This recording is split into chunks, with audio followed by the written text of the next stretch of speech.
Ya, kita semua udah pernah dengar. Ini dikatakan mujizat Yesus yang paling terkenal katanya. Ya, mujizat Yesus yang paling terkenal. Mujizat, ada yang bilang mujizat yang paling besar katanya. Kenapa? Karena biasanya kalau ada cerita mujizat itu diceritakan di Matius, kemudian di Lukas diulang lagi, atau mungkin beberapa diulang di 2 Injil, 3 Injil. Tapi mujizat ini diulang di keempat Injil. Bayangkan. Oke, mujizat ini diceritakan di keempat Injil. Dengan kata lain, Tuhan itu mau kita jangan sampai kelewatan baca cerita mujizat ini.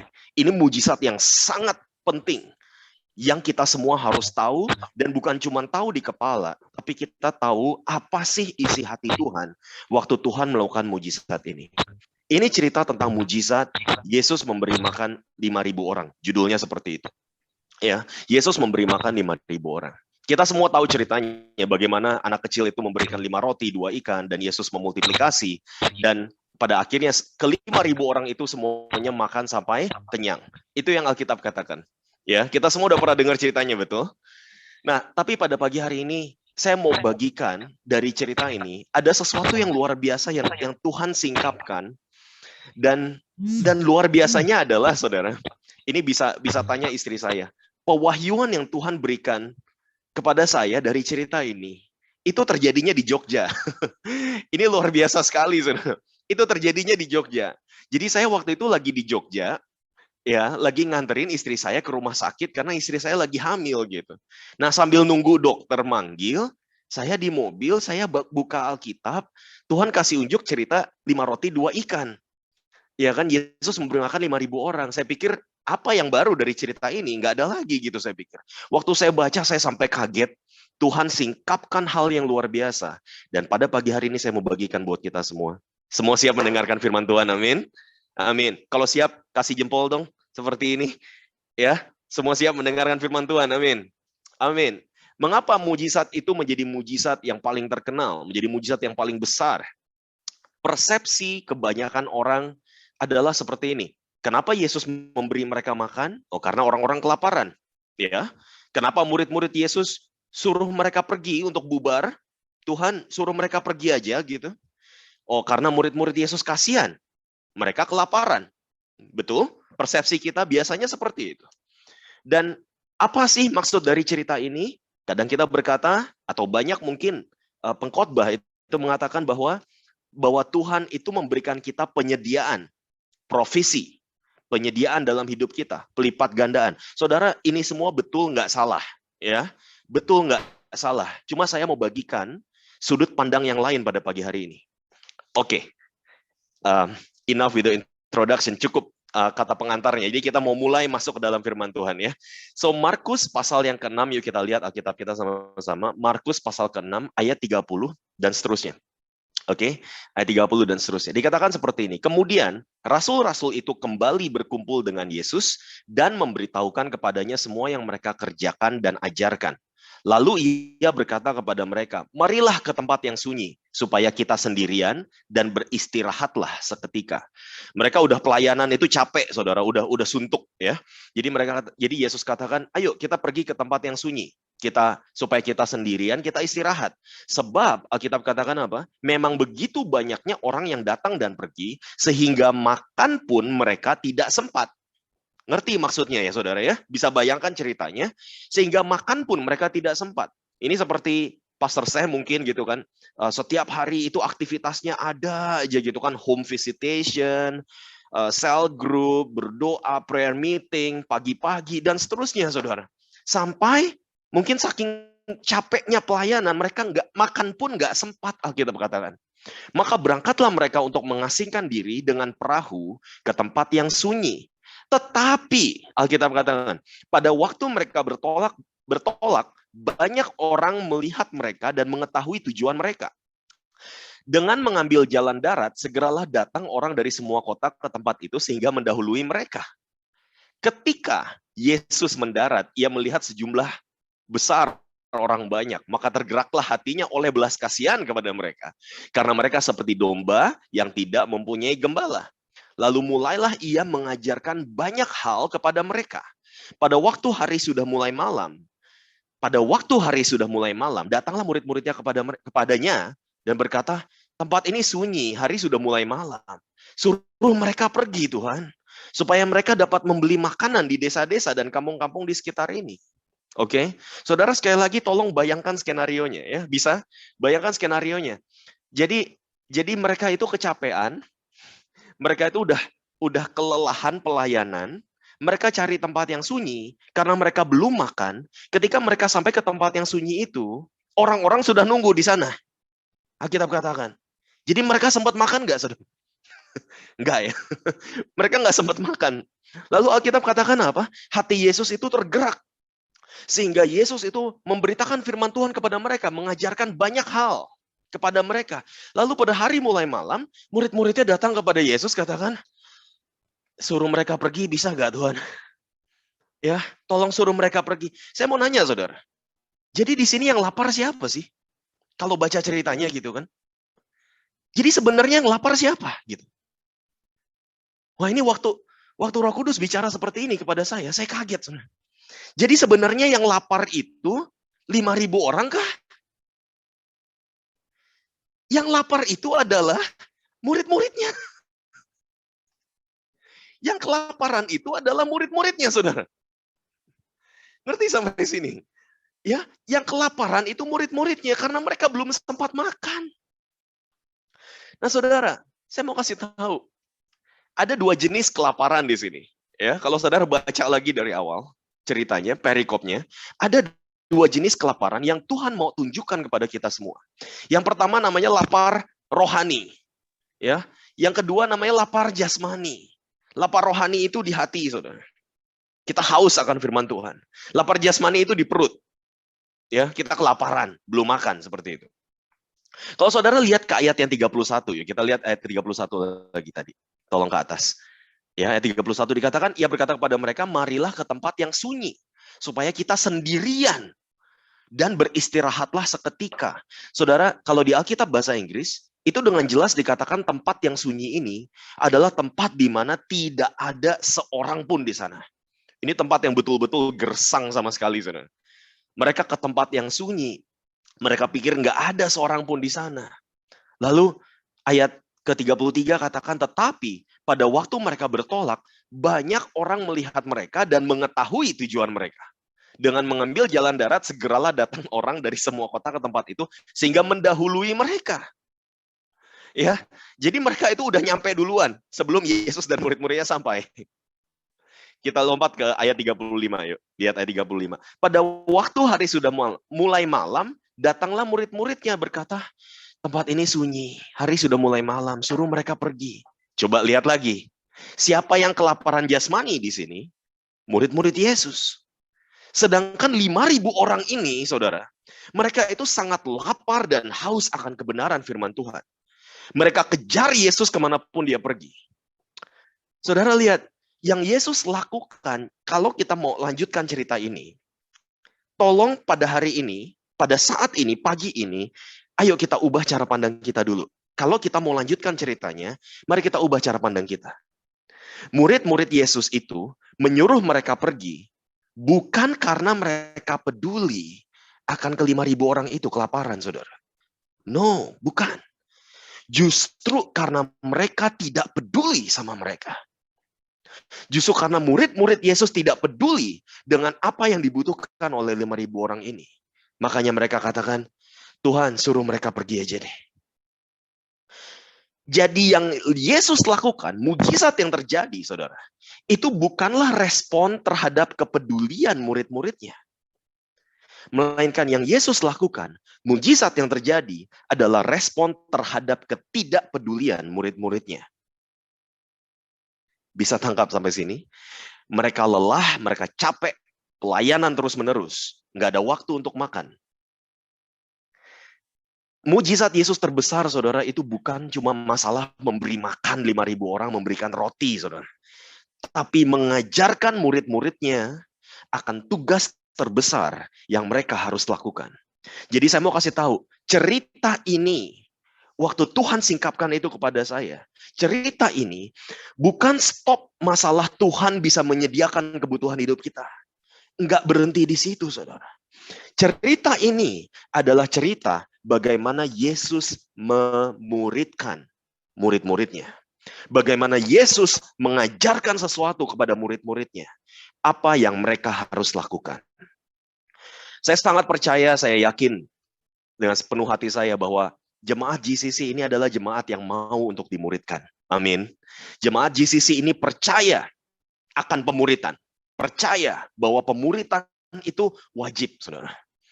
Saya percaya, saya sering bagikan kepada Pastor Sam juga, satu hal yang saya lihat di City Harvest Church, yang maaf dikata, saya jarang sekali melihat hal seperti ini di gereja-gereja lain, saya bilang. Yaitu apa? Pemuritan. Bukan cuma masalah jumlah orang, jumlah jemaat, atau seberapa bagus gedungnya, atau seberapa bagus pujian penyembahannya. Bukan cuma masalah itu, saudara. Atau seberapa bagus firman Tuhannya. Tapi masalah pemuritan. Apa sih, saudara, pemuritan itu? Apa sih pemuritan itu? Kalau dalam amanat agung, itu kita tahu, amanat agung itu adalah intinya pemuritan. Karena itu, pergilah, jadikanlah semua bangsa muridku. Bukan cuma masalah untuk mereka bisa percaya dengan Tuhan dan menerima kehidupan yang kekal. Enggak berhenti di situ, saudara. Tapi yang Yesus katakan adalah jadikan semua bangsa muridku. Baptislah mereka dalam nama Bapa, Anak, dan Roh Kudus. Dan ajarlah mereka melakukan segala sesuatu yang telah kuperintahkan kepadamu. Dan ketahuilah, aku menyertaimu sampai kepada akhir zaman. Saudara lihat, ajarlah mereka melakukan segala sesuatu yang telah kuperintahkan kepadamu. Dalam bahasa Inggris dikatakan teaching them to observe. Dengan kata lain, ajarkan mereka untuk observasi, untuk mengamati. Saudara, pemuritan itu adalah masalah kita mengamati orang yang memuridkan kita. Ya, makanya kita lakukan hidup bersama-sama. Kita jalani hidup bersama-sama dengan orang yang memuridkan kita. Saudara, kalau boleh jujur, kadang orang yang memuridkan saya itu, isi khotbahnya itu saya sering lupa, saudara. Ya, kadang jujur aja, kalau orang yang memuridkan saya itu, kadang khotbah apa segala macam, saya udah lupa gitu kan. Apalagi udah berapa tahun yang lalu. Tapi, saudara, ketika dia kasih sesuatu waktu kita lagi ngopi, lagi ngobrol, lagi melakukan hidup bersama-sama, saudara. Kemudian dia mengatakan sesuatu kepada saya. Itu yang saya ingat, saudara. Disitulah pemuritan itu terjadi. Makanya saya percaya pemuritan itu bukan masalah kita duduk di dalam satu ruangan kelas, kemudian diajarkan, seperti itu. Nggak ada yang nyantel kadang, saudara. Jujur aja gitu kan. Kadang nggak ada yang nyantel. Tapi begitu kita jalani kehidupan bersama-sama, kita mengamati. Saudara, apa yang saya bisa amati dari, saya katakan orang yang memuridkan saya, yaitu Pastor Aris. Apa yang bisa amati? Yaitu satu kata, konsistensi. Konsistensi. Dia katakan kepada saya seperti ini. Nggak peduli cell group itu isinya cuma 2 orang, cuma 5 orang, cuma 50 orang, atau berapapun. Saya tetap datang ke cell group, dia bilang. Saya tetap konsisten, cell group itu tetap ada, tetap jalan. Dia katakan seperti itu. Waktu dia katakan seperti itu buat saya, langsung kena, saudara. Waktu saya jalani kehidupan bersama-sama, ngopi bersama-sama. Nah, itu yang saya ingat, saudara. Itu yang saya ingat. Kemudian, saudara, pernah kita lagi ada meeting sama-sama, saudara. Kemudian saya datang 5 menit terlambat, saudara. Saya datang, kemudian Pastor Haris katakan kepada saya, kita belajar untuk menghargai waktu orang lain. Ya, karena itu bukan cuma waktumu, tapi juga waktu orang lain. Karena orang lain itu sudah datang tepat waktu, kemudian kamu tidak menghargai waktu orang lain. Wah, itu saya ingat, saudara, sampai sekarang, walaupun itu udah berapa tahun yang lalu. Saudara, hal-hal kecil seperti ini yang dia selalu katakan kepada saya. Dan itu yang saya ingat, itu yang saya pegang. Ketika dia katakan, Bernard, masalah kebangunan rohani, itu bukan cuma masalah 1 tahun, 2 tahun. Tapi bisa, jadi seperti ini dia katakan, bukan cuma masalah seberapa besar itu terjadi, gitu kan. Pasti kita semua mau kebangunan rohani yang besar. Dia katakan, bukan cuma seberapa besar, tapi seberapa konsisten itu. Coba kamu lihat, wah 1 tahun pertumbuhan luar biasa, 2 tahun pertumbuhan luar biasa. Tapi tahun-tahun berikutnya, kemudian kitanya sendiri melempem gitu kan. Kitanya sendiri mundur dari Tuhan. Nah, saudara, bisa nggak kita punya api, walaupun api itu nggak besar-besar, tapi api itu terus nyala. Nah, itu yang luar biasa, saudara. Api itu, sekecil apapun api itu, tapi dia bisa konsisten. Nah, itu yang buat saya, wah, itu yang saya amati dari Pastor Aris. Dan kita percaya kita semua mau dimuridkan pada pagi hari ini. Amin. Amin. Siapa yang mau dimuridkan, lambaikan tangannya. Yuk. Amin. Kita semua mau jadi murid Yesus. Saudara, cerita ini, sekali lagi, saya mau lanjutkan. Cerita ini bukan cerita tentang lapar jasmani, tapi cerita tentang lapar rohani. Saya mau tekankan sekali lagi. Apa sih lapar rohani itu? Yuk kita lihat ayatnya sekali lagi. Yuk. Apa sih lapar rohani itu? Gitu kan. Di ayat yang ke-32 tadi, dikatakan, maka berangkatlah mereka untuk mengasingkan diri dengan perahu ke tempat yang sunyi. Ayat ke-33, tetapi pada waktu mereka bertolak, banyak orang melihat mereka dan mengetahui tujuan mereka. Saudara, saya mau kasih tahu, tempat yang sunyi tadi saya katakan itu nggak ada orang di sana. Nah, kalau dalam bahasa Inggris dikatakan seperti ini, yang ngelihat itu sebenarnya cuma satu orang. Tapi satu orang ini ke kota memberitakan kepada yang lain, hey, Yesus ada di sana. Oke, dan satu kota semuanya jalan melalui jalan darat itu ke sana, saudara. Dan mereka mendahului mereka semua. Saudara, saya mau tanya seperti ini. Apa sih orang yang lapar? Orang yang lapar itu nggak akan merasa cukup. Ya, orang yang lapar itu nggak akan merasa puas. Kalau cuma dia yang kenal Yesus. Saya mau katakan sekali lagi, orang yang lapar itu nggak puas kalau cuma dia yang kenal Yesus. Saudara, kalau saudara jadi orang itu, kira-kira nih, saudara melihat, oh Yesus pergi ke sana. Apa yang saudara lakukan? Saudara udah menemukan Yesus gitu kan. Apa yang saudara lakukan? Mungkin kita akan berkata seperti ini, wah syukurlah. Kenapa? Nggak ada yang lihat. Ya kan? Nggak ada antrian loh. Nggak ada antrian. Ya kan? Saya ke sana, aduh, nggak ada antrian sama sekali, kosong, saya bisa ketemu sama Yesus, didoakan, dapat mujizat gitu kan, dapat lawatan. Apakah seperti itu, saudara? Itu bukan lapar rohani. Justru saudara ada di sini pagi hari ini, karena saudara lapar rohani. Dan saya percaya, orang yang lapar rohani itu nggak puas kalau cuma dia yang kenal Yesus. Saudara, apa sih Injil? Injil itu kabar baik. Kabar baik. Kabar itu bukan kabar kalau nggak dikabarkan. Sekali lagi, kabar itu bukan kabar kalau nggak dikabarkan, saudara. Ya, saudara tahu namanya surat kabar ya, koran, gitu kan? Saudara, bagaimana kalau itu berita nggak dikabarkan, saudara? Itu bukan surat kabar namanya gitu kan? Injil itu kabar baik, saudara. Lucu kalau Injil itu nggak dikabarkan kepada orang yang belum pernah mendengar Yesus di luar sana. Kalau saudara jadi orang itu, apa yang saudara lakukan? Saudara tahu Yesus ada di mana? Saudara tahu bagaimana cara menemukan Yesus? Saudara tahu pagi hari ini ada ibadah dan di sini saudara bisa menemukan Yesus. Saudara nggak puas kalau saudara datang seorang diri. Saudara mau seluruh isi kota untuk datang dan dengar Yesus. Jadi mari kita baca seluruh perumpamaan ini sekali lagi. Dengan pola pikir yang baru. Kelaparan yang Tuhan mau katakan di sini adalah kelaparan rohani. Ya. Kita loncat ke ayat 42, lihat di sana. Ayat ke-42. Dikatakan, dan mereka semuanya makan sampai apa? Kenyang. Sampai kenyang. Pagi ini, kalau saudara nggak lapar akan firman Tuhan, saudara nggak bisa dikenyangkan. Ya, nggak peduli siapa yang berkhotbah. Saya mau kasih tahu, nggak peduli siapa yang berkhotbah.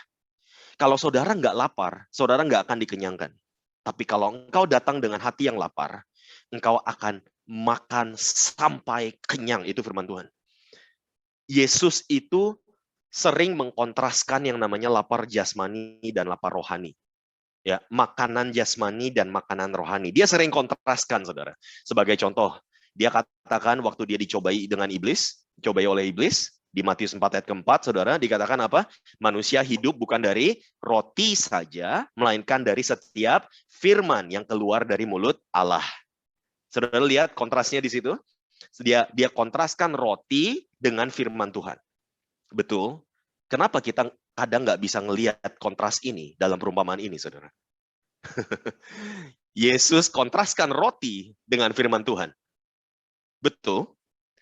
Yang kepengen makan roti ini siapa sebenarnya? Murid-muridnya. Sedangkan ke 5.000 orang itu, mereka cari firman Tuhan kok. Mereka lapar akan firman Tuhan kok. Untuk apa Yesus melakukan mujizat ini? Sekali lagi, untuk mengajarkan murid-muridnya akan tugas yang terbesar.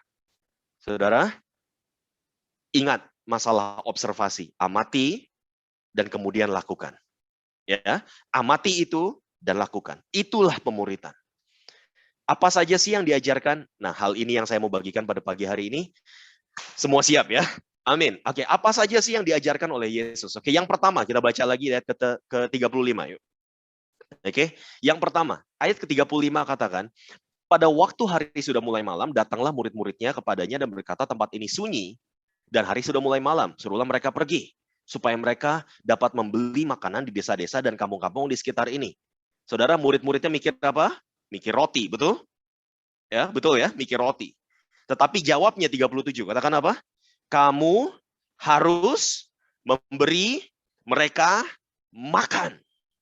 Saya ulangi sekali lagi. Kamu harus memberi mereka makan. Ya, kamu harus memberi mereka makan. Ini judul khotbah saya pagi hari ini. Saudara, saya mau tanya sekarang dengan pola pikir yang baru. Kira-kira Yesus ngomongin roti atau bukan? Coba kira-kira apakah Yesus itu bicara tentang roti? Lah, udah tahu itu tempat yang sunyi, nggak ada siapa-siapa gitu loh. Coba. Ini Yesus lagi mengajarkan mereka firman Tuhan. Betul? Yesus sedang memberitakan firman Tuhan ke 5.000 orang ini. Lagi memberitakan, lagi berkhotbah. Kemudian murid-muridnya datang colek-colek gitu. Yesus, ya, suruh mereka pergi deh. Suruh mereka pergi deh. Ya, kasihan mereka belum makan katanya. Alah, bukan kasihan itu, mereka yang lapar. Saudara, kemudian Yesus katakan apa? Nggak bisa. Kamu harus beri mereka makan. Yesus sedang berbicara tentang firman Tuhan.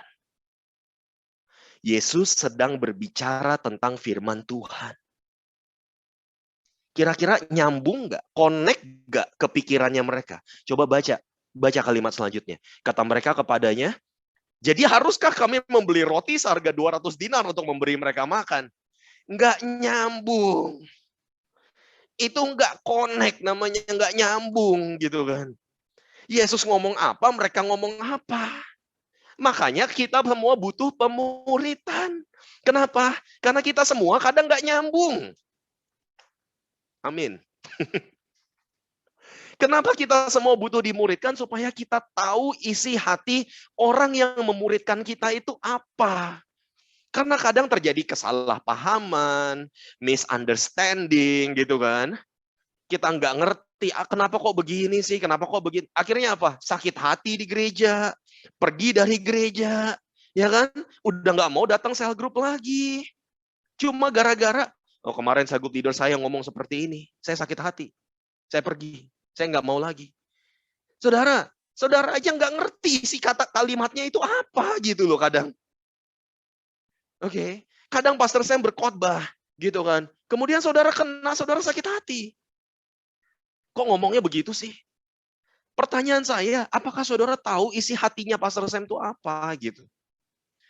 Kenapa kita butuh dimuridkan, saudara? Karena kita sering nggak nyambung.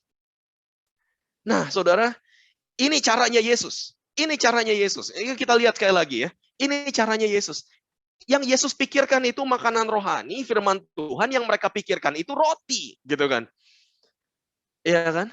Nah, coba lihat di sini. 37 sekali lagi. Tapi jawabnya, kamu harus memberi mereka makan. Kata mereka kepadanya, jadi haruskah kami membeli roti seharga 200 dinar untuk memberi mereka makan? Yesus coba untuk ajarkan kepada mereka. Nah, caranya dia mengajarkan ini yang buat saya luar biasa, saudara. Luar biasa sekali lagi. Dia lanjutkan kalimatnya, dia katakan seperti ini. Ia berkata kepada mereka, berapa banyak roti yang ada padamu? Coba periksa. Sesudah memeriksanya, mereka berkata, 5 roti, 2 ikan. Amin. 5 roti, 2 ikan. Ya kan? Lalu ia menyuruh orang-orang itu supaya semua duduk berkelompok di atas rumput hijau. Nah, saudara, ini luar biasanya. Kenapa jemaat Tuhan di tempat ini, di GCC, itu kita harus dibagi ke dalam kelompok-kelompok. Saya mau bagikan, saudara, ada sesuatu yang penting di dalam cell group. Oke, cell group itu bukan opsional. Cell group itu bukan, oh ya kalau saya sempat saya datang deh. Saudara, saya mau kasih tahu, ada hal yang penting yang bisa membentuk kita semua di tempat ini, yang ada di dalam cell group. Cell group itu kuasanya luar biasa, saudara. Ada sesuatu yang Roh Kudus ajarkan kepada saya dalam cerita ini, kuasa dari cell group. Kenapa cell group itu penting? Yang pertama, saudara, adalah tadi saya bilang pemuritan. Ya, hal pertama yang Tuhan mau ajarkan, pemuritan. Pemuritan. Semuanya katakan sama-sama, pemuritan. Amin. Ayat ke-30. Yuk, ayat 30. Kita ke atas lagi semuanya ya. Saudara, lihat polanya. Bagaimana Yesus itu memuridkan mereka semua. Kemudian rasul-rasul itu kembali berkumpul dengan Yesus dan memberitahukan kepadanya, perhatikan baik-baik, semua yang mereka kerjakan dan ajarkan. Ya, pemuritan itu ya itu, saudara. Ya, kerjakan, ajarkan. Kamu kerjakan, kamu ajarkan. Saudara kerjakan, saudara ajarkan. Kenapa saudara harus kerjakan dulu? Supaya murid-murid kita bisa mengamati, observasi. Setelah itu, ajarkan. Supaya mereka juga bisa melakukan hal yang sama, saudara. Dalam pemuritan, kita bukan cuma masalah dimintai tolong untuk melayani, untuk ambil bagian. Kita semua diajarkan. Ketika Pastor Sam katakan, bisa gak kamu tolong lakukan ini? Saudara, itu bukan cuma masalah minta tolong. Tapi ada satu proses yang ketika saudara lewati itu, saudara belajar sesuatu. Kita diajarkan untuk mengerjakan pekerjaan di ladang Tuhan. Jadi saudara, pemuritan gayanya Yesus adalah aku kerjakan, aku ajarkan. Lakukan apa yang aku kerjakan. Lakukan apa yang aku lakukan, saudara. Dan saudara, Yesus itu sedang ngapain tadi? Memberitakan firman Tuhan. Ya, sedang memberikan mereka makanan rohani karena mereka lapar. Tapi ketika murid-muridnya colek-colek Yesus gitu, suruh mereka pergi, apa yang Yesus katakan? Kamu harus beri mereka makan. Kamu harus lakukan hal yang sama. Apa yang aku lakukan saat ini? Saya mau tanya, saudara. Apa Yesus itu nggak bisa lakukan sendiri? Gitu? Kalau ditanya, apa Yesus nggak bisa lakukan sendiri? Dia bisa. Dia bisa. Tapi dia ingin murid-muridnya melakukan. Nah, jadi saudara, jangan seperti ini, saudara. Kalau cell group leader saudara atau pastor saudara itu berkata kepada saudara, bisa nggak kamu lakukan ini? Terus saudara lihat dia dan katakan, emang nggak bisa lakukan sendiri? Gitu. Bukan seperti itu, saudara. Kalau dilakukan sendiri ya bisa. Tapi ada sesuatu yang Tuhan mau ajarkan kita gitu loh. Yesus bisa lakukan sendiri, Yesus bisa memberi makan mereka semua. Tapi Yesus mau murid-muridnya yang melakukan. Yesus itu sedang mengajar firman, murid-muridnya nggak peduli dengan orang-orang ini. Lalu Yesus suruh mereka untuk memberi makan. Ya mereka mungkin berpikir, lah kita yang kelaparan, Yesus bilang apa? Kamu harus memberi mereka makan. Lah terus kita gimana gitu kan? Nah, banyak jemaat Tuhan berpikir seperti ini. Banyak kita semua, orang-orang Kristen itu berpikir seperti ini. Tuhan itu nggak peduli sama saya. Padahal Tuhan sedang mengajar kita. Ya, kita sering berpikir Tuhan nggak peduli sama kebutuhan saya. Kok Tuhan pedulinya sama mereka sih? Bukan sama saya gitu kan? Murid-muridnya berpikir seperti itu. Yang salah apa sih? Yang salah fokusnya, saudara. Justru Yesus dalam cerita ini, yang ditekankan itu, kalau buat saya itu bukan masalah 5 roti 2 ikan jadi berbakul-bakul, saudara. Yang ditekankan itu adalah pemuritannya kalau buat saya. Bagaimana Yesus itu lagi mengajari murid-muridnya. Saudara, tunggu. Jadi siapa sih yang memberi makan 5.000 orang gitu kan? Saudara baca lagi ceritanya. Bukan Yesus loh. Yang memberi makan itu murid-muridnya loh. Ini bukan pasal tentang Yesus memberi makan 5.000 orang. Ini tentang bagaimana Yesus mengajarkan, memuridkan, memberi kuasa kepada murid-muridnya untuk memberi makan 5.000 orang. Dan saya bukan bicara tentang roti. Saya bicara tentang firman Tuhan. Kenapa cell group itu penting? Yang pertama, pemuritan. Yang kedua, tentunya kita bicara tentang pelipat gandaan. Ya, yang kedua, pelipat gandaan. Ada satu anak kecil dalam cerita ini, memberikan makan siangnya gitu kan. Dan kemudian Yesus lipat gandakan. Saudara, di cerita di 1 Samuel 17, saudara nggak usah buka gitu kan. Daud itu cuma punya ketapel dan batu, saudara, di tangannya. Tapi Tuhan bisa pakai itu untuk membunuh Goliat. Saudara lihat, yang Tuhan butuhkan itu cuma apa yang ada di tangan kita. Anak kecil ini cuma punya 5 roti 2 ikan. Dan buat Tuhan itu cukup. Kadang kita yang merasa kita nggak cukup. Kadang kita merasa, Tuhan, aku nggak punya cukup. Cukup apa? Cukup waktu, cukup pengalaman, ya kan? Cukup pewahyuan, cukup kepintaran, intelek, gitu kan? Kadang kita merasa nggak cukup sendiri. Lah, padahal yang Tuhan minta, itu di tanganmu ada apa? Gitu. Sebenarnya cuma itu, saudara. Saya nggak tahu bisa dibuka Keluaran pasal keempat atau enggak. Oke, kalau bisa, kita buka Keluaran pasal keempat. Kalau nggak bisa, sama-sama kita buka Alkitab kita masing-masing yang ada di rumah gitu kan. Keluaran pasal keempat, ayatnya yang pertama. Oke, Keluaran pasal keempat, ayat yang pertama. Ya, saya kasih waktu sebentar untuk buka Alkitab. Keluaran pasal keempat, ayat yang pertama. Saudara, yang pertama dikatakan seperti ini. Lalu sahut Musa, bagaimana jika mereka tidak percaya kepadaku dan tidak mendengarkan perkataanku, melainkan berkata, Tuhan tidak menampakkan diri kepadamu.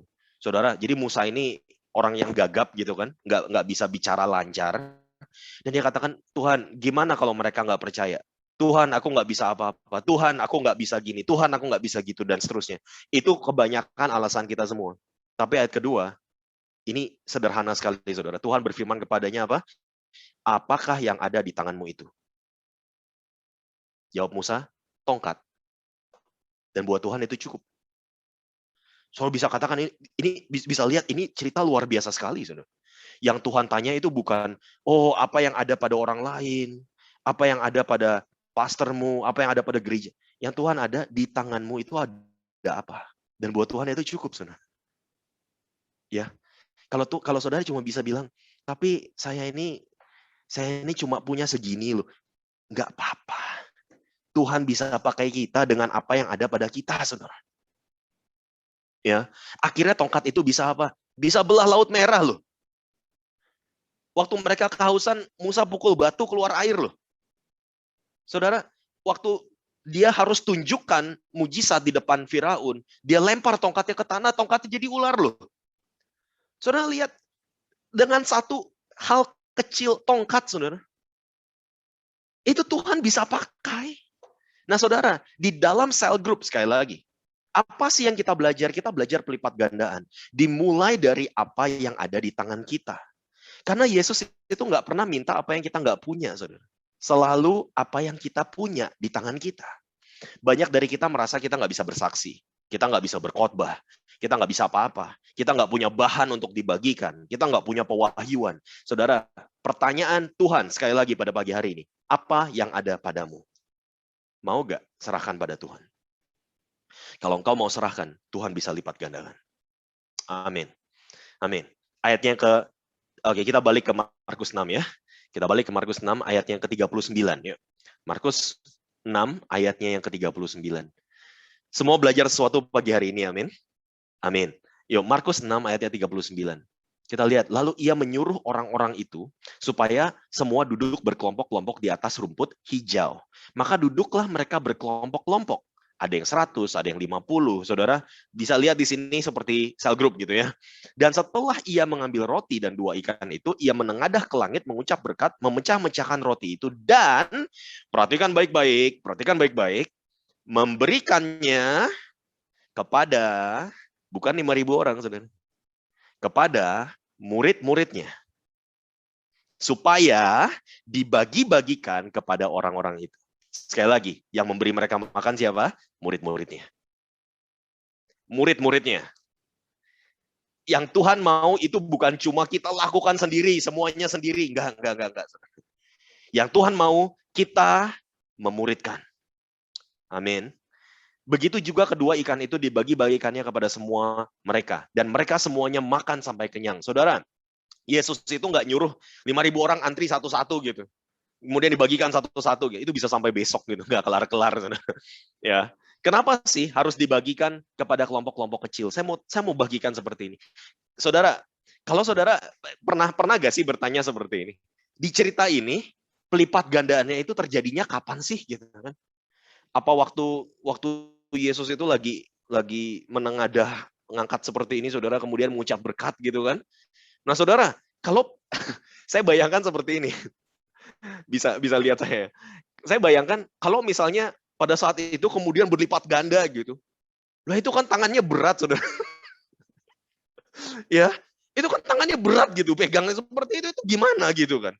Lah justru, saudara, waktu Tuhan angkat seperti ini, oke, saudara mungkin nggak setuju sama saya, nggak apa-apa, nggak dosa kok nggak setuju gitu ya. Tapi waktu Tuhan seperti ini, nggak terjadi apa-apa. Nggak terjadi apa-apa. Bingung kan murid-muridnya? Nggak apa-apa. Yesus cuma mengucap berkat, selesai, saudara. Lihat, nggak semua orang di dalam kelompok kecil itu percaya yang namanya mujizat. Perhatikan baik-baik. Beberapa orang mungkin berpikir, saudara, pada saat Yesus itu memecahkan roti, saudara, yang cuma 5 itu, dia pecah-pecahkan, dia bagikan kepada murid-muridnya. Murid-muridnya ada 12, saudara. Ya, berarti satu orang cuma pegang pecahan kecil, betul? Ya, dia bawa ke satu kelompok, saudara. Satu kelompok, kemudian taruhlah isinya 50 atau 20 atau 10, terserah berapa. Saudara, dengan pecahan roti yang kecil itu, saudara. Kemudian dia bagikan kepada orang yang pertama. Dia kasih pecahan roti itu kepada orang yang pertama. Kemudian orang yang pertama itu dia pecahkan lagi, dia kasih ke orang sebelahnya, betul? Nah, saudara, kira-kira orang yang terakhir itu bakal mikir apa, saudara? Lah, kita nggak dapat lah. Nggak bakal nyampe ke kita lah. Saudara, saya mau kasih tahu, di dalam kelompok-kelompok kecil, dalam cell group, nggak semua orang itu percaya mujizat. Nggak semua orang percaya bahwa firman Tuhan itu untuk saya. Nggak semua orang berpikir bahwa ketika Yesus, ketika di gereja misalnya dibagikan bahwa Tuhan mau menyembuhkan kita semua dari sakit penyakit kita. Mungkin ada orang yang akan berkata, ya, amin. Tuhan akan menyembuhkan mereka, orang-orang yang sakit. Tapi kesembuhan itu mungkin bukan buat saya. Kesembuhan itu mungkin bukan buat saya. Berkat itu mungkin bukan buat saya. Kelepasan itu mungkin bukan buat saya. Mujizat itu mungkin bukan buat saya. Ada banyak orang berpikir seperti itu. Saudara, makanya kita butuh kelompok-kelompok kecil. Ketika orang di sebelahnya itu mungkin akan berkata, ayo percaya, kita juga akan dapat roti itu. Ayo percaya, bahwa mujizat itu akan sampai kepada kita. Ayo percaya, ayo tetap percaya. Justru di cell group lah kita dikuatkan. Ada lagi, saudara. Kalau saudara, oke, saya mau bagikan pecahan roti ini gitu kan. Saya nggak punya roti di sini. Nggak apa-apa, saya pakai teh botol aja gitu. Di Singapura minumnya teh botol juga. Saudara, ketika saya bagikan pecahan roti ini ke saudara gitu. Saudara ini orang yang pertama gitu ya. Saudara tangkap gitu, hop gitu kan. Ini pecahan roti, saudara. Saudara orang pertama yang pegang. Saudara itu punya 2 pilihan ya. Yang pertama, terima kasih, makan sendiri gitu kan. Ya pecahannya juga kecil, saudara. Ya. Tapi yang kedua, saudara pecah, saudara kasih ke sebelahnya. Saudara, saya mau kasih tahu. Kalau saudara nggak bagikan itu, pelipat gandaan itu nggak terjadi. Sekali lagi, kalau saudara putuskan, saudara nggak mau bagikan, pelipat gandaan itu nggak terjadi. Kalau saudara nggak mau berbagi, mujizat nggak terjadi. Saudara boleh nggak setuju sama saya, tapi saya percaya itu, saudara. Bahwa sekecil apapun roti yang ada di tanganmu, sekecil apapun roti yang ada di tanganmu, ketika engkau bagikan kepada orang lain, itu berlipat ganda. Dan saya bukan bicara tentang roti. Saya bicara tentang firman Tuhan. Sekecil apapun pewahyuanmu, sekecil apapun yang engkau punya, kesaksian hidupmu, saudara mau bagikan pada orang lain, itu berlipat ganda. Saudara jangan pernah berkata, saya nggak punya apa-apa, saya nggak bisa apa-apa. Saudara, justru ketika kita katakan, saya nggak mau bagikan, disitulah mujizat berhenti. Apa kita mau seperti itu? Saudara, kenapa sih kelompok-kelompok kecil? Saya mau tanya, lebih mudah mana memberitakan firman Tuhan kepada 5-10 orang dibanding 5.000 orang gitu? Kalau saudara disuruh berkhotbah gitu, mendingan ke depan 10 orang, 20 orang, atau ke depan 5.000 orang gitu kan? Lebih mudah mana melayani 5-10 orang atau 5.000 orang? Lebih mudah mana berdoa tumpang tangan ke 5-10 orang atau kepada 5.000 orang gitu loh? Justru Tuhan mengajarkan kepada kita, ini loh kuasa dari cell group. Murid-murid Yesus itu orang pertama yang menerima roti langsung dari Yesus. Dan murid-murid ini juga harus ambil langkah iman untuk, dia mungkin bingung juga saudara melihat ini apa bisa memberi makan mereka semua gitu kan. Tapi mereka harus ambil langkah iman. Untuk apa? Bagikan. Bagikan. Dan mereka juga menyaksikan dengan mata kepala mereka sendiri. Mujizat yang terjadi di tengah-tengah ribuan orang itu, saudara. Saudara, kira-kira kalau habis KKR seperti itu, kalau gereja GCC habis acara besar, kira-kira habis acara besar ngapain sih? Ada namanya debrief gitu ya. Jadi duduk dulu. Oke, duduk dulu. Saya pernah ke GCC waktu itu, selesai ibadah semua nggak pulang gitu kan. Kita duduk dulu di dalam komsel kita. Kita diskusi dulu gitu kan. Oh tadi gimana, apa yang kita dapatkan. Betul ya? Saudara bisa bayangkan, Yesus lakukan itu kepada murid-muridnya. Selesai semuanya pergi, kumpul semua kumpul gitu kan. Kita duduk dulu, ngopi dulu gitu kan. Nah, mereka duduk. Saudara kira-kira Yesus ngomong apa gitu? Saya bisa bayangkan gitu kan. Saya bisa bayangkan Yesus katakan seperti ini. Kalian tahu nggak? Kalian barusan memberi makan 5.000 orang. Kira-kira kaget nggak mereka, saudara? Apa mereka tuh sebelumnya, apakah mereka tuh tahu bahwa mereka itu bisa memberi makan 5.000 orang? Enggak sama sekali. Ternyata mereka sudah lakukan hal yang besar pada hari itu. Tanpa mereka sadari. Mereka sedang memberi makan 5.000 orang. Bisa bayangkan apa yang akan terjadi ketika mereka semua sadar bahwa yang Yesus sedang bicarakan itu bukan roti, tapi firman Tuhan.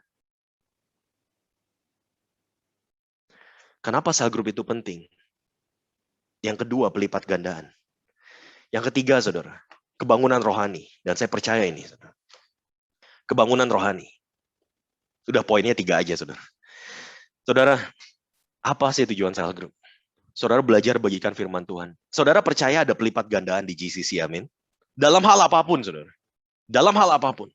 Mungkin di saat-saat pandemi ini, betul, kita semua berpikir tentang roti. Ya. Kita semua berpikir tentang makanan jasmani. Kita semua berpikir bagaimana bisnis kita hancur-hancuran, usaha kecil-kecilan kita juga hancur. Kita berpikir bagaimana keluarga kita lagi kesusahan.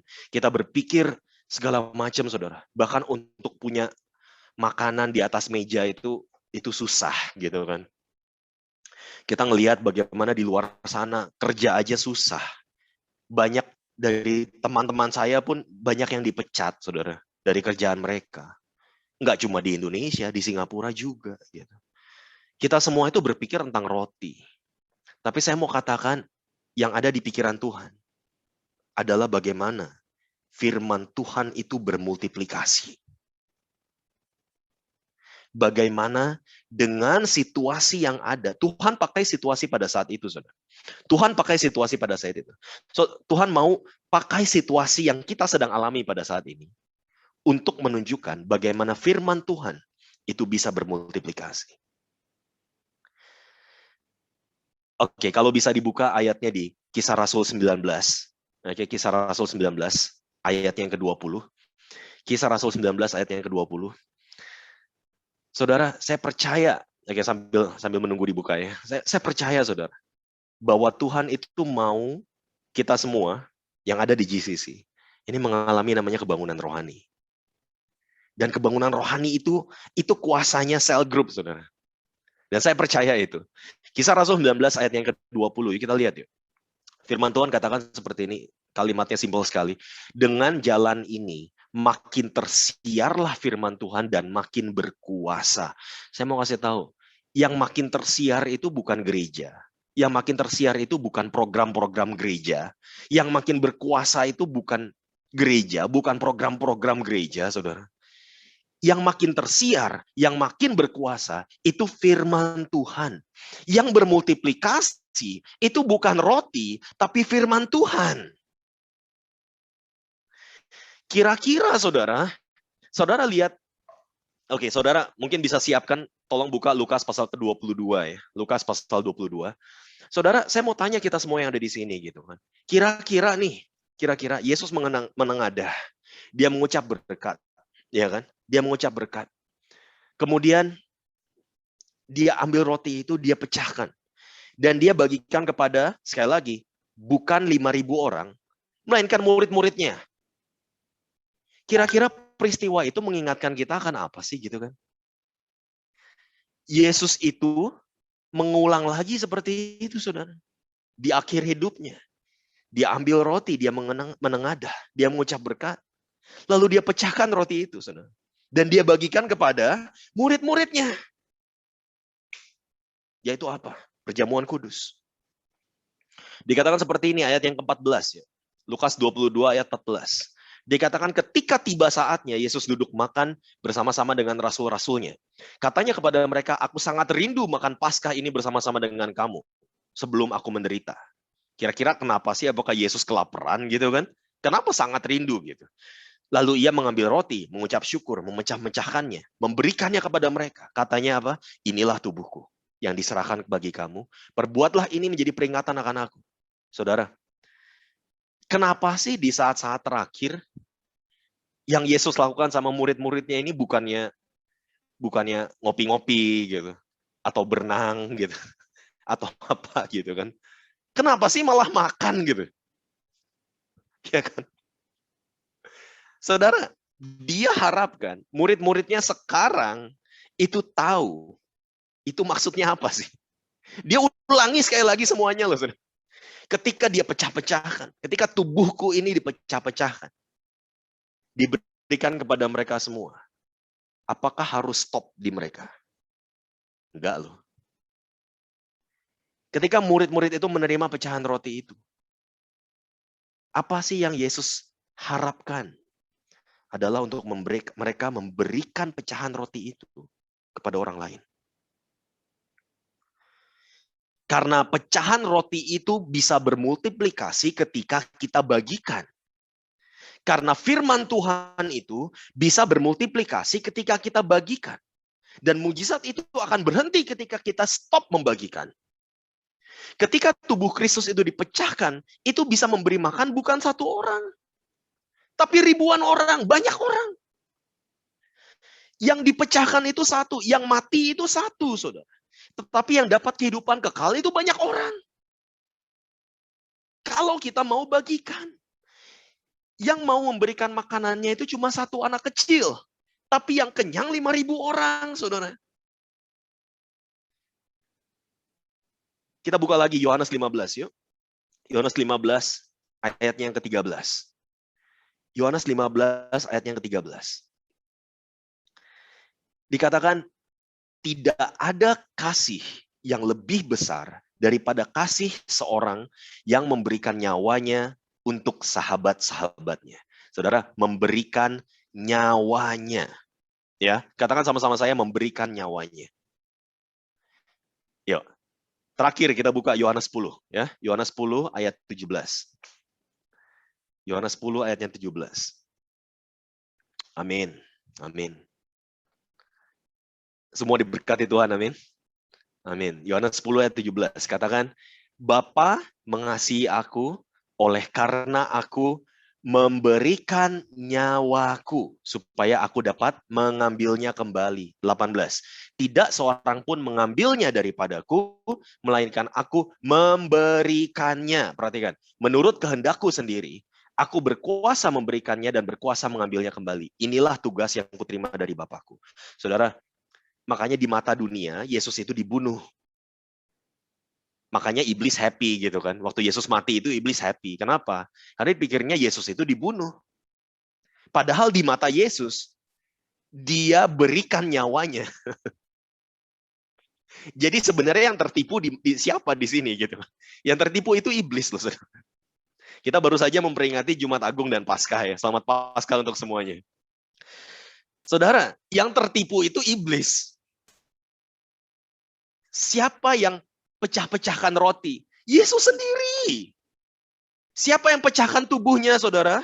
Di atas kayu salib, Yesus sendiri.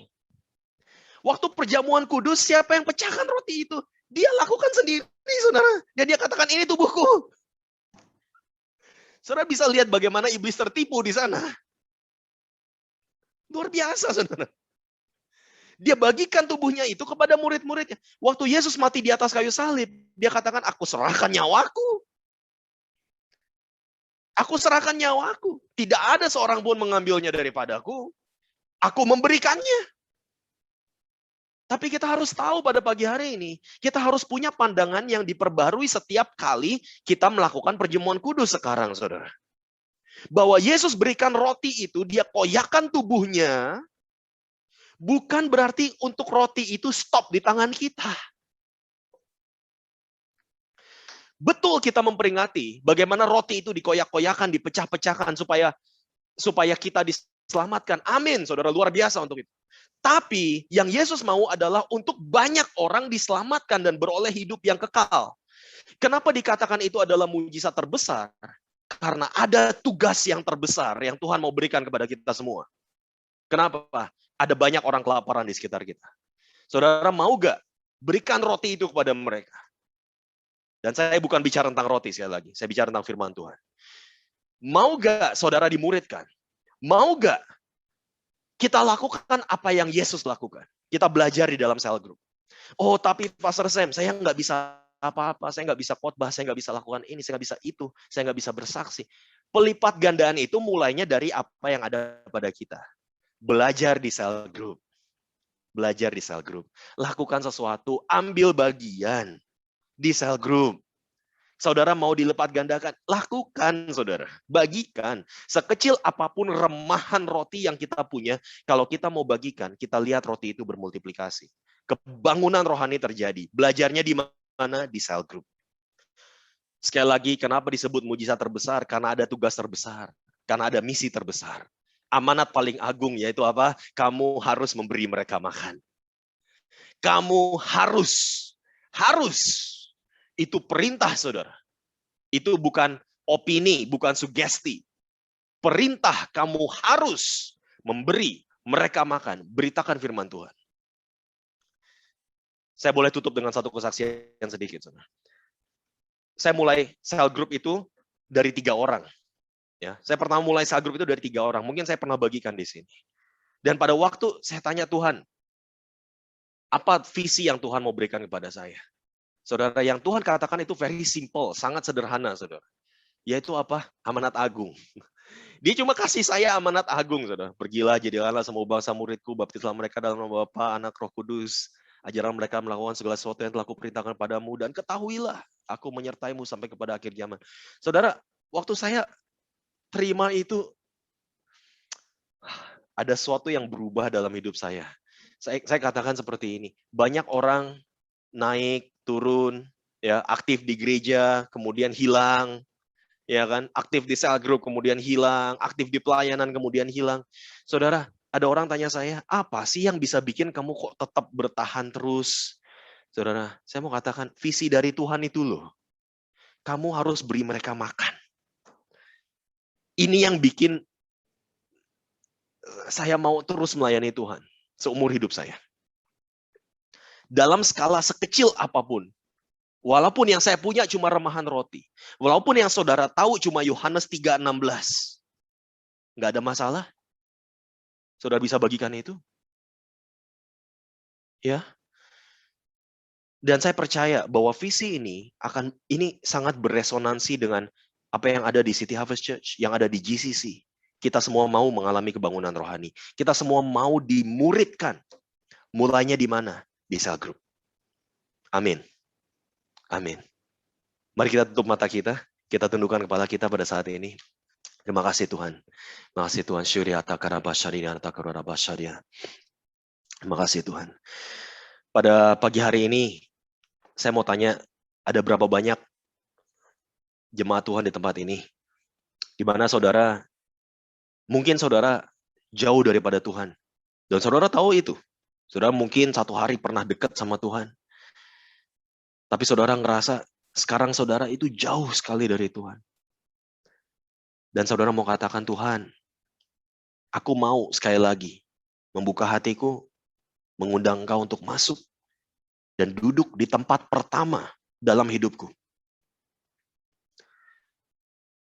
Aku mau Tuhan untuk menjadi murid-Mu. Aku mau mengikuti Engkau. Setiap hari, setiap saat, setiap detik. Aku mau Tuhan untuk menerima Engkau sekali lagi sebagai Tuhan dan Juru Selamatku. Atau mungkin ada beberapa dari saudara belum pernah sama sekali berdoa untuk mengundang Yesus Kristus masuk ke dalam hatimu. Mungkin saudara lahir di keluarga Kristen, saudara mungkin cuma ikut-ikutan, atau mungkin ikut-ikutan teman datang ke gereja, tapi saudara belum pernah mengambil keputusan secara pribadi. Saya mau tantang pada pagi hari ini, kalau itu saudara, saya mau berdoa buat saudara. Secara pribadi, saya mau berdoa buat saudara. Saya mungkin nggak kenal banyak dari saudara di tempat ini. Saya mungkin nggak bisa melihat wajah saudara semua. Tapi saya mau berdoa untuk saudara. Kalau itu doamu, engkau mau mengundang Yesus masuk ke dalam hatimu sebagai Tuhan dan Juru Selamatmu, menduduki tempat pertama di dalam hatimu. Saya mau saudara taruh tanganmu di dada. Saya mau berdoa. Yang bisa ngelihat cuma Tuhan. Ya, taruh tanganmu di dada. Makasih Tuhan. Saudara, walaupun saya nggak bisa dengar suara saudara, tapi saya mau saudara mengikuti doa saya. Pada pagi hari ini, katakan Tuhan Yesus. Ya, semuanya katakan Tuhan Yesus. Saya datang, membuka hatiku, mengundang Engkau untuk masuk, menjadi Tuhan dan Juru Selamatku. Ampuni dosa-dosaku Tuhan. Ampuni setiap kelemahanku Tuhan. Ampuni setiap kesalahanku Tuhan.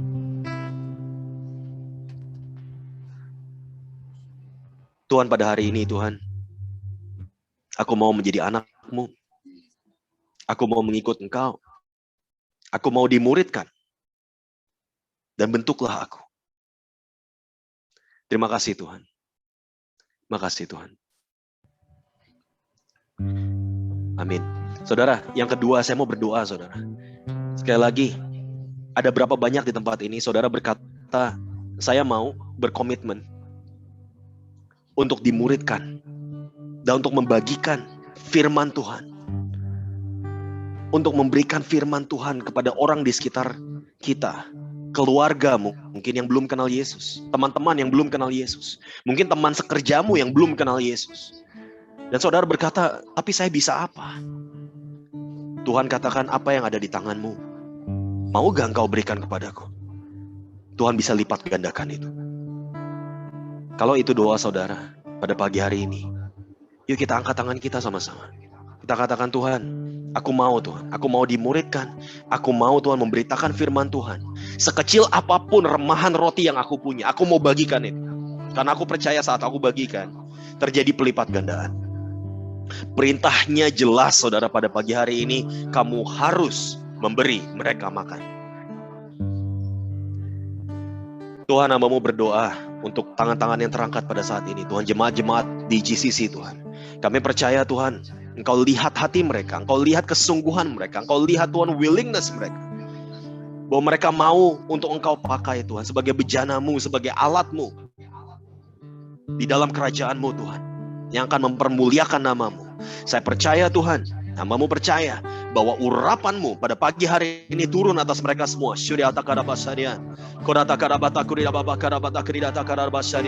Urapan-Mu Tuhan turun Tuhan, menyertai kehidupan mereka Tuhan, mengurapi bibir lidah mereka Tuhan, saat mereka berkata, saat mereka Tuhan memberitakan firman-Mu.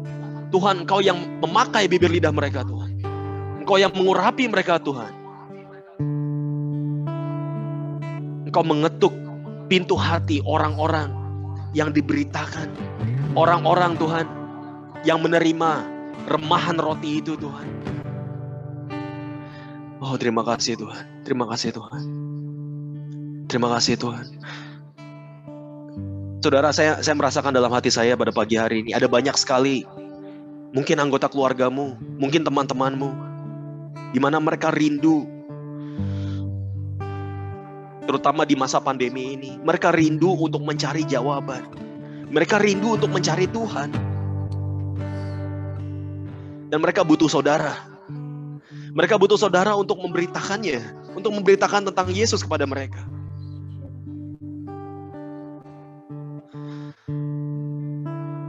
Tuhan katakan pada pagi hari ini, mungkin banyak dari mereka yang gak tahu, mereka belum pernah mengecap roti itu.